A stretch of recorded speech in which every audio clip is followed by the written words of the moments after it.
So hello guys, welcome back to my channel. दोस्तों, market आज भी कहीं ना कहीं हायर एंड पे ही अपने क्लोज हुआ है। तो कहीं ना कहीं क्या हमें एक 39,550 का ब्रेकआउट देखने को मिलेगा कल और 40,000 टच करेगा मार्केट, इसकी एक हाईली पॉसिबिलिटी है। लेकिन मेरा व्यू अगर आप जानोगे तो मेरा व्यू इतना ऊपर का नहीं है। मुझे ऐसा लगता है मार्केट को कल नीचे आना चाहिए, क्योंकि मार्केट काफी टाइम से ऊपर रहा है और एक्सपायरी से अच्छा कोई माहौल नहीं हो सकता मार्केट में कि पहले बायर्स को ट्रैप किया जाए, उसके बाद मार्केट को नीचे लाया जाए। तो क्योंकि मैं काफी देख रहा हूँ, काफी एनालिस्ट ये बात बोल रहे हैं कल काफी अच्छा खासा बाइंग का मूव आ सकता है। ठीक है, अगर मैं ग्लोबल मार्केट्स की बात करूं, अभी एसजीएक्स निफ्टी ऑलमोस्ट 32 पॉइंट नीचे ही है और 17,950 से 18,000 का जोन ही रेसिस्टेंस था हमारा बैंक निफ्टी का। इसके ऊपर अगर जाएगा तो 1800 तक मैक्सिमम जा सकता है निफ्टी, इससे ज्यादा नहीं जा सकता। बट पहले हम बात कर लेते हैं आज की कि आज हमें क्या कोई ट्रेड मिला। अगर आप मेरी पोजीशन देखोगे, मैंने आज कोई भी ट्रेड नहीं लिया है। ठीक है, क्योंकि कहीं मैं ट्रेनिंग में बिजी था अपनी। लेकिन अगर आप सेटअप्स की बात करोगे तो सेटअप्स, ये एंगल्फिंग स्ट्रेटेजी की बात करोगे, कोई सेटअप नहीं बना। एक मैंने स्ट्रेटेजी आपको फ्राइडे को डाली थी कि अगर पहले 15 मिनट में इनसाइड कैंडल बनती है, आज ये देखो ये वाला सेटअप था हमारा। इसके लो के नीचे आप शॉर्ट कर सकते थे, यहाँ स्टॉप लॉस रख के। ये ऑलमोस्ट आई थिंक अगर आप देखोगे 39,283 और 368, मतलब 80 पॉइंट के आसपास का टारगेट था हमारा। और 80 पॉइंट का इसने आपको टारगेट दे दिया था यहाँ पे। तो 1:1 के ट्रेड बहुत इजीली मिल जाते हैं सेटअप से। इसके अलावा अगर किसी को स्ट्रेटेजी के थ्रू ट्रेड करना था तो उसको कोई ट्रेड नहीं मिला। लेवल्स भी नहीं चले आज, ऑलमोस्ट बहुत साइडवेज ही था मार्केट। लेवल्स एंड में 255 पे 39,440 ब्रेक हुआ था। लेकिन यहाँ पे आई डोंट एक्सपेक्ट कि कोई ट्रेड करता होगा।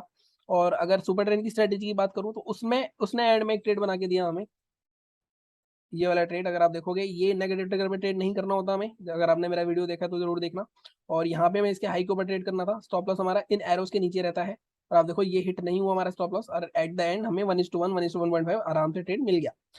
तो मैंने ये भी नहीं ट्रेड करा, मैं तो ट्रेड ही नहीं करा आज। लेकिन मैं आपको दिखाना क्या चाहता हूँ, मैं आपको दिखाना चाहता हूँ अगर आपका चार तरह के सेटअप्स हैं तो एक ना एक सेटअप आपको ट्रेड दे देगा उस दिन, जैसे इस सेटअप ने आपको दे दिया आज। ठीक है, और ये हो गया हमारा रिव्यू की बात। अब हम कल की बात कर लेते हैं, कल क्या हो सकता है। कल है एक्सपायरी। तो अब जैसा मैं हमेशा बोलता हूँ कि एक्सपायरी पे बिल्कुल भी ओवर एक्साइटेड नहीं होना चाहिए कि हम बहुत ज्यादा अपना लॉट लगा दें, बहुत ज्यादा अपनी दौलत लगा दें। हमें तरीके से ट्रेड करना है, डिसिप्लिन के साथ ट्रेड करना है। अब मैं ऐसा क्यों कह रहा हूँ कि कल मार्केट मुझे अभी भी लग रहा है कि नीचे जाएगा, क्योंकि कहीं ना कहीं मार्केट में आप देखो यहाँ पे ये एक जोन बन चुका है। अगर मार्केट गलती से भी कल थोड़ा सा गैप डाउन हो गया, इस स्विंग के नीचे कहीं खुल गया, तो मार्केट कंटिन्यूसली ट्रेंडिंग रह सकता है नीचे की साइड। मार्केट को अगर ऊपर रहना है तो मार्केट को इस जोन के ऊपर, या तो ऊपर गैप अप खुले या फिर यहाँ से अगर ऊपर निकलेगा तो मार्केट को इसके ऊपर सस्टेन करना पड़ेगा एटलीस्ट आधा घंटा, तब जाके ऊपर जा सकता है। लेकिन मेरा व्यू अभी भी नीचे का ही है। बाइंग की साइड शायद मैं उस लेवल तक नहीं जाऊंगा जिस लेवल तक मतलब मैं जाता हूँ नॉर्मली एक्सपायरी पे। अब यहाँ पे देखो, यहाँ पे एक ट्रेंड लाइन भी आ रही है, अगर आप ध्यान से देखोगे ये ट्रेंड लाइन जब तक होल्ड कर रही है तब तक मार्केट ऊपर है। अगर मार्केट ने इस ट्रेंड लाइन को होल्ड नहीं करा और मार्केट ने इसको तोड़ा नीचे, तो कहीं ना कहीं मार्केट में इस जोन के नीचे आते ही निकलते ही 39,300 के नीचे हमें अच्छा खासा ट्रेड मिलेगा। तो हम 39,300 के नीचे सेल करेंगे। और हमारा टारगेट क्या रहेगा, टारगेट भी मार्क कर लेते हैं एक बार, इसको डिलीट कर देते हैं। टारगेट हमारा रहेगा फर्स्ट ये 39,180 के आसपास का, 180 या 190। ये ब्रेक होता है तो आज के लो के आसपास का हमारा टारगेट रखेंगे 39,100 तक के आसपास का। तो ये हमें अच्छा खासा ट्रेड मिल सकता है 200 पॉइंट का, अगर 39,300 ब्रेक होता है।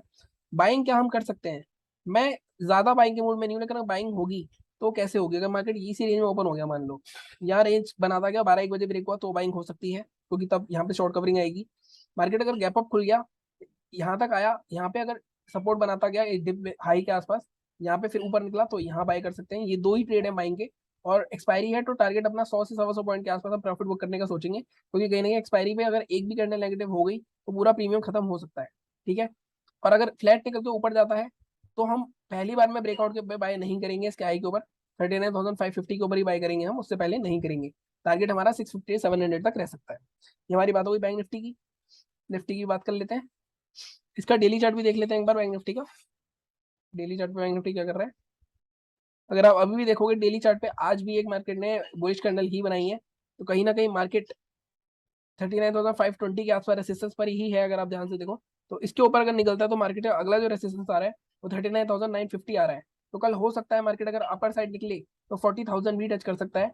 लेकिन जैसा मैंने कहा, मार्केट में ट्रैपिंग की पूरी संभावना है कल हो सकता है, तो थोड़ा ध्यान से ट्रेड करना। अब हम बैंक निफ्टी पे चलते हैं सबसे पहले, निफ्टी पे सॉरी। अब निफ्टी की बात अगर मैं करूं तो आप निफ्टी का सबसे पहले आज का चार्ट देखोगे तो निफ्टी ने आज हमें ट्रेड बना कर दिया। सिग्नल ने नहीं, हमारे लेवल्स हमने 17,839 के ऊपर बाय करना था, इसके ऊपर खुला, नीचे आया, इसके ऊपर फिर से जब क्लोज हुआ तो इसके हाई के ऊपर आप बाय कर सकते थे।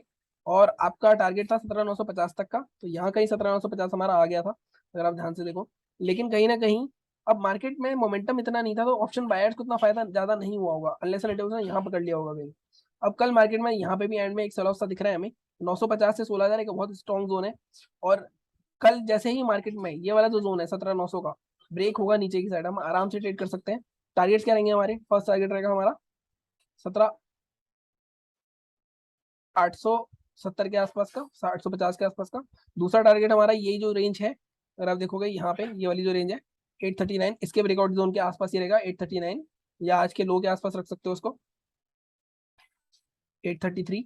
ये भी ब्रेक होता है तो आई थिंक मार्केट में पैनिक फॉल आ सकता है यहाँ तक का 17,800 के आसपास तक का।